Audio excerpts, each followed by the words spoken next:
Здравствуйте! В эфире актуальное интервью студии Валерия Наумова. Нынешнее лето стало одним из самых засушливых за последние 130 лет. Каковы причины возникновения засухи и каким ожидается наступивший август? Будет ли он также рекордно жарким, как и июль? По каким законам живет погода?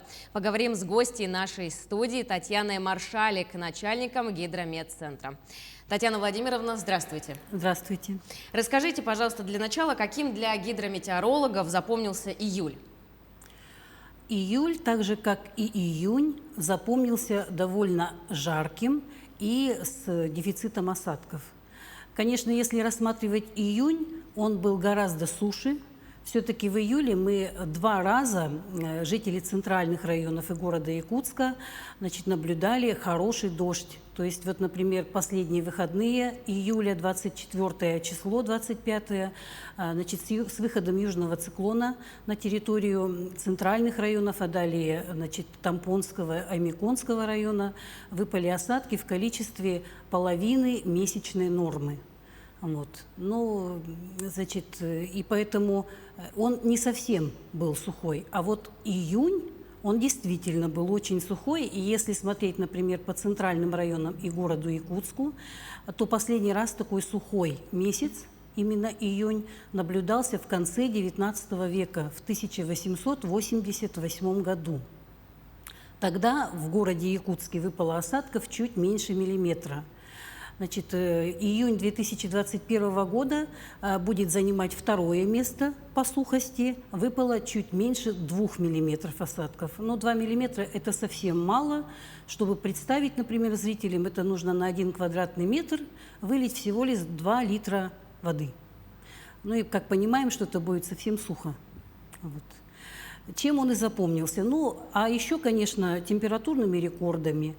То есть, вот если, чтобы понимать, температурный рекорд – это когда за весь ряд наблюдений в данном населенном пункте наблюдается какая-то температура, которая является абсолютным максимумом. То есть это максимально наблюдавшаяся. В городе Якутске 22 июня мы побили рекорд именно этого дня, 22 июня. Температуры воздуха, правда, на 0,2, но все равно, отметилась температура 35,4. Который рекорд держался с 1998 года. То есть, пожалуйста, за 25 лет, 21 год, теперь будет самым теплым именно в июне. А уже наступивший июль, он не побил рекордов абсолютных. Абсолютный рекорд для июля – это 1945 год, Ленский район, температура воздуха 39,2 градуса. 1 июля мы в горном районе, наша труднодоступная станция Тангулах отметила температуру 39,0. То есть 0,2 не хватило до абсолютного максимума. А на севере как обстоят дела с рекордами? Там какой-нибудь район побил температурный рекорд? В этом году температурные рекорды отдельных дней были, конечно, побиты, но 2020 у нас отметился город Верхоянск 20 июня, плюс 38 градусов. Но это за полярным кругом, да, теперь будет являться максимумом, абсолютным максимумом температуры. В этом году, конечно, наблюдаются температуры высокие, но таких значений не достигали. Татьяна Владимировна, расскажите, с какой частотой случаются засушливые летние месяцы? И вообще в целом от каких факторов это зависит по многолетним наблюдениям? Вы знаете, мы глобально не занимаемся климатологией, да? Мы все-таки Якутское управление по гидрометеорологии и мониторингу. То есть мы занимаемся, набираем ряд наблюдений, наблюдаем за погодой, составляем прогнозы, за загрязнением воздуха наблюдаем. А в таком масштабе, чтобы как часто наблюдаются засушливые годы и лето, вообще-то всегда периодичность была в течение где-то 10 лет. Также были волны тепла и холода, и волны засушливой и более влажной, можно сказать, погоды, тем более летом. Если вспоминать, например, 90-е годы, вообще часто было, особенно у нас были засушливые заречные районы, центральная группа районов, и температура была высокая, и осадков было минимальное количество. А виноваты ли во всем происходящем засуха, лесные пожары, глобальное потепление? Но вы знаете, здесь одно зависит от другого. Вот. Вообще всегда, конечно, засушливое лето, да, оно обусловлено той формой циркуляции, которая устанавливается над нашим регионом.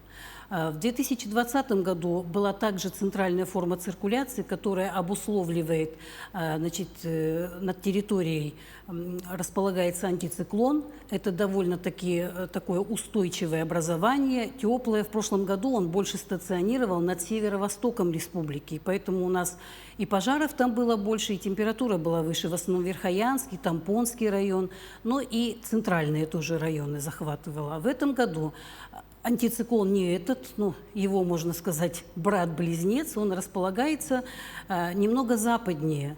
То есть он занимает западную половину республики, дальше простирается и до Таймыра.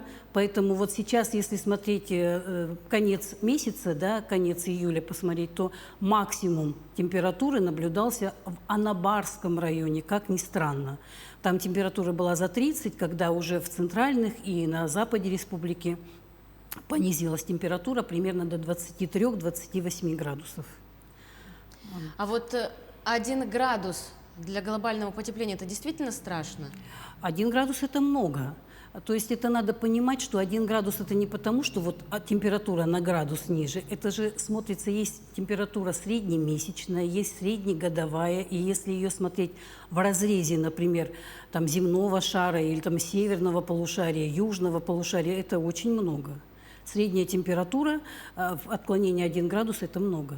Даже если, например, смотреть по такой территории, как наша республика, например, ну, возьмем пример, да, и если среднесуточная температура на 1 градус выше нормальных, вот средних многолетних значений, это мы уже сразу наблюдаем, что погода была довольно жаркая. А если отклонения бывают на 1,3, и как, например, в июне у нас и в начале, в первой декаде июля было отклонение на 8-9 градусов среднесуточной температуры, вот и имели мы результат, очень жаркая погода. Но давайте все-таки вернемся к засухе, к засушливой погоде. Чем в целом она опасна, вот эта засуха, для окружающей среды? Ну как, она всем опасна, понимаете? Вот есть такие у нас опасные гидрометеорологические явления, как почвенная засуха, атмосферная засуха. Они связаны вот конкретно с температурой воздуха, с относительной влажностью и отсутствием осадков. Вот в этом году у нас, как и в 2020 году, так и в 2021 году летом, именно у нас фиксировалась и почвенная засуха, и значит, атмосферная засуха. Вот. Опасны для сельского хозяйства, да и вообще для людей опасно, потому что ну, жаркая погода, отсутствие осадков, и растения плохо растут, и сенокос будет плохой, и ягод, и грибов не будет, и животным кушать нечего. Поэтому ну, тут все как цепочка, все одно за одним, все связано между собой. Расскажите, вот у нас в регионе уже несколько раз искусственно вызывали дожди. Это как-то может отразиться на погоде и вообще в целом, насколько это оправдано, такие действия? Вы знаете, у меня в моей практике 90-е годы, я почему их упомянула, когда я работала синоптиком, такая программа уже в республике была. Так как в заречных районах была засуха, у нас, значит, работала также зондировщик работал, и вызывали искусственно дожди. Это оправдано. Это оправдано практически на 100%. А сейчас вот мы тесно работаем с ними. Но сейчас, так как много информации вообще есть как бы в общем доступе, раньше-то не было же никаких ни гаджетов, ни прогностической такой информации, поэтому они приходили к нам в гидрометцентр, консультировали. Сейчас мы как бы по телефону, вот, ну и с использованием вообще всего прогностического материала, который имеем, вот, это оправдано. Вот про те дожди, которые я сказала, значит, были 10 июля по центральным районам и 24-го, они бы были меньше по количеству, гораздо меньше, если бы не было активного воздействия на облака. Ну, а негативного, я думаю, что нет. Это ионы серебра, это как бы катализатор того, чтобы, значит, аккумулировалась влага на нем и выпадала в большем количестве. Единственное, а для синоптиков это бывает, что повоздействует так, что у нас прогнозы не оправдываются в плане того, что дождя было больше, чем мы его прогнозировали. Но мы на это не обижаемся, пускай дождя будет больше, тем более в такое засушливое лето. Понятно. Так, а вот ранее научный руководитель Гидрометцентра России Роман Вильфанд опроверг сообщение о том, что основной причиной большого количества лесных пожаров в Якутии являются сухие грозы. Расскажите, пожалуйста, как вообще происходит фиксация сухих гроз и как много их было зафиксировано? Вообще такого понятия, как сухая гроза, оно есть, но это не для нашего региона. Не для нашего. Поэтому значит, сухая гроза обычно бывает при температуре воздуха близкой к 40 градусам. Вот. Такой температуры мы, как знаем, у нас не было. Я вот сказала, была основная градация 32-37 температура. Потом, если сравнивать с прошлыми годами, да, гроз было не так много. Их много было, но не максимально много. Вот. А вообще, как грозу? Грозу фиксируют или локаторами, если они есть, или наблюдатель. Наблюдатель, он может видеть грозу где-то на расстоянии до 15 километров и слышать раскаты грома. Вот. Если нет наблюдательного пункта, там, где прошла гроза, естественно, что его никто не зафиксирует, только если там местные жители, например, вот, ну, очевидцы, как мы говорим, по словам очевидцев. Вот. А то, что гроза сухая, ну, как это можно подтвердить? Видел кто-либо, что выпал дождь? Или бывает, что дождь слабый, и капли не долетают до земли, а тем более, когда стоит жаркая погода, тем более дым от пожаров, вот он подъедает облачность, и поэтому может, что осадки просто не долетают, капли дождя до земли. Вот. И считать, что основной причиной пожаров именно грозы, да, это одна из причин, но я не думаю, что основная. А что нам стоит ждать от последнего месяца лета? Да, закончился июль, лето продолжается. Значит, по предварительному прогнозу на август месяц по территории республики ожидается температура воздуха выше средних климатических значений, примерно на 1-2 градуса. На юге республики до 3 градусов выше нормы. Значит, за исключением, значит, северо-восток республики и север, там будет около нормы, но, может быть, местами меньше. И распределение осадков будет соответствовать распределению температуры. То есть мы ожидаем осадков в пределах нормы и меньше по большей части территории, за исключением северо-востока и местами южных районов, где осадков будет норма и чуть больше. А можем ли мы заглянуть, ну, совсем прямо в будущее и сказать, например, что-нибудь про осень или зиму?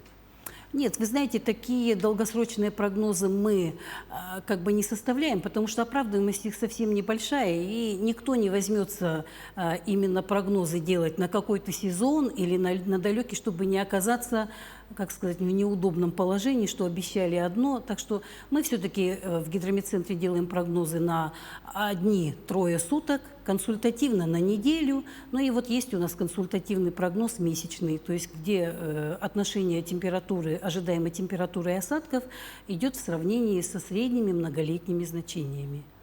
Вот. Поэтому далекие прогнозы делать я не буду.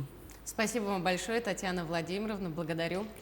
Ну а я напомню, что вы смотрели актуальное интервью, и сегодня мы разговаривали с Татьяной Маршалик, это начальник Гидрометцентра.